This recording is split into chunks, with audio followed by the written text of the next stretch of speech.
നമസ്കാരം. 91 ന്യൂസിലേക്ക് സ്വാഗതം. കൊല്ലം സുധി ഒരു നല്ല കലാകാരനായിരുന്നു. അദ്ദേഹത്തിൻ്റെ അപകട മരണത്തിനു ശേഷം സുധിയുടെ ഭാര്യ രേണു സുധി സോഷ്യൽ മീഡിയയിൽ ഇപ്പോൾ വലിയ ചർച്ചയായിരിക്കുകയാണ്. കൂടുതലും മലയാളത്തിലെ മാർപ്പാപ്പമാരും മദർ തെരേസമാരുമൊക്കെയാണ് സുധിയുടെ ഭാര്യയ്ക്ക് ഇങ്ങനെ ഉപദേശങ്ങൾ നൽകിക്കൊണ്ടേയിരിക്കുന്നത്. ഉപദേശങ്ങൾ നൽകിക്കൊണ്ടിരിക്കുന്നവർ പരമ പരിശുദ്ധർ. കലാപ്രവർത്തനം കൊണ്ട് ജീവിക്കുന്ന രേണു സുധി കുഴപ്പക്കാരി. ഈ ശരി ഉപദേശങ്ങൾ നൽകുന്ന പുരുഷന്മാരിൽ ചിലരൊക്കെ ബലാത്സംഗ കേസിലും പോക്സോ മോഷണ കേസിലുമൊക്കെ പ്രതികളാണ്.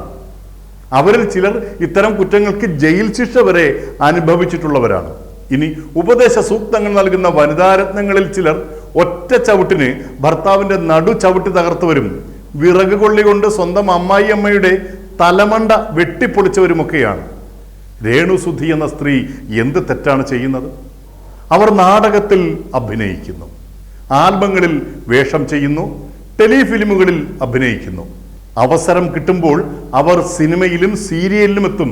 ഇഷ്ടമില്ലാത്തവർ അവരുടെ കലാപരിപാടികൾ കാണണ്ട. അല്ലാതെ ഒരു സ്ത്രീയെ ഇങ്ങനെ അപമാനിക്കണോ? അവരുടെ അഭിനയത്തെ ഇത്രയധികം വിമർശിക്കുന്നവർ എന്തുകൊണ്ടാണ് വെറും കമന്റോളികളായി തുടരുന്നത്? അവർക്ക് തീരെ സൗന്ദര്യമില്ല എന്ന് ആക്ഷേപിക്കുന്ന അതീവ സുന്ദരികൾ എന്തുകൊണ്ടാണ് സ്വന്തം ഗ്രാമത്തിൽ പോലും ആരും അറിയാതെ പോകുന്നത്? മരിച്ചുപോയ സുധിയുടെ ഭാര്യ രേണുവിനെതിരെ അസഭ്യ പോസ്റ്റുകൾ ടൈപ്പ് ചെയ്യുമ്പോൾ ഈ മാന്യപൗരുഷങ്ങളുടെ ഭാര്യമാരിൽ ചിലരെങ്കിലും തൊട്ടപ്പുറത്തെ മുറിയിലിരുന്ന് മറ്റേതോ പുരുഷന് തൻ്റെ പലവിധമായ ശരീരഭാഗങ്ങളും വീഡിയോ കോളിലൂടെ കാട്ടിക്കൊടുത്ത് സംതൃപ്തിപ്പെടുത്തുകയായിരിക്കും. ഭർത്താവ് മരിച്ചുപോയ ഒരു സ്ത്രീ നന്നായി കഷ്ടപ്പെട്ട് എന്തെങ്കിലുമൊക്കെ കലാപരിപാടികളിൽ പങ്കെടുത്ത് ജീവിക്കുന്നത് സഹിക്കുന്നില്ല കേരളത്തിലെ ചില സോഷ്യൽ മീഡിയ ഞരമ്പ് രോഗികൾക്ക്. രേണു സുധിക്ക് ഒരു പനി പിടിച്ചാൽ കേവലം ഒരു പാരസെറ്റമോൾ ഗുളിക വാങ്ങി നൽകാൻ പോലും മനസ്സില്ലാത്തവരാണ് ചോദിക്കുന്നത്, മാന്യമായി എന്തെങ്കിലും ജോലി ചെയ്ത് ജീവിച്ചൂടെ എന്ന്. അവർ ഇപ്പോൾ ചെയ്യുന്ന ജോലിക്ക് എന്താണൊരു മാന്യതക്കുറവ്? ചില സ്ത്രീകൾ ഉപദേശിക്കുന്നത് ഭർത്താവ് മരിച്ച സ്ത്രീകൾ ജീവിക്കേണ്ടത് ഇങ്ങനെയൊന്നുമല്ല എന്നാണ്. പിന്നെ എങ്ങനെയാണ്? ആ പാവം സ്ത്രീയുടെ നിർഭാഗ്യത്തിൽ ജീവിതത്തിൽ നിറമുള്ള സ്വപ്നങ്ങൾ കണ്ടു തുടങ്ങിയപ്പോൾ സുധിക്ക് മരണത്തിന് കീഴടങ്ങേണ്ടി വന്നു. പിന്നീട് ഭാര്യയായ രേണു വെള്ളസാരിയും പുതച്ച് തിരുനെറ്റിയിലെ സിന്ദൂര കുറിയും മാച്ച് വീട്ടിനുള്ളിലെ മുറിയിൽ വായു ഭക്ഷിച്ച് കഴിഞ്ഞുകൂടണോ? രേണുവിനെ പ്രോത്സാഹിപ്പിക്കുവാനുള്ള സന്മനസ്സുണ്ടാകണം നമുക്ക്. ഭർത്താവ് മരിച്ചിട്ടും വീട്ടിൽ ഒതുങ്ങിക്കൂടാതെ കലാരംഗത്ത് സജീവമായി മാന്യമായ പ്രതിഫലം വാങ്ങി വളരെ മാന്യമായി ജീവിക്കുന്നവരെ ഹൃദയപൂർവ്വം സ്വീകരിക്കണം. അവരുടെ സൗന്ദര്യത്തെ വിമർശിക്കുന്നവരൊക്കെ ഗന്ധർവ സുന്ദരന്മാരും ദേവസ്ത്രീകളുമൊക്കെയാണല്ലോ.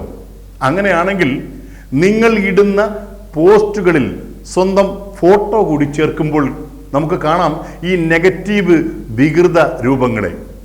ഒരു സ്ത്രീയെ ഇങ്ങനെ സോഷ്യൽ മീഡിയയിലൂടെ മാനസികമായി കൊല്ലുന്നവന്മാരുടെ അമ്മയോ ഭാര്യയോ സഹോദരിയോ മകളോ ആരെങ്കിലും ഈ സമൂഹത്തിൽ ഏറ്റവും വൃത്തികെട്ട വഴികളിലൂടെ സഞ്ചരിക്കുന്നവരായിരിക്കും ഉറപ്പ്.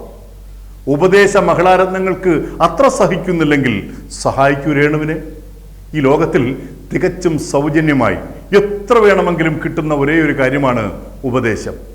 അതിന് ഒരു ചിലവുമില്ല.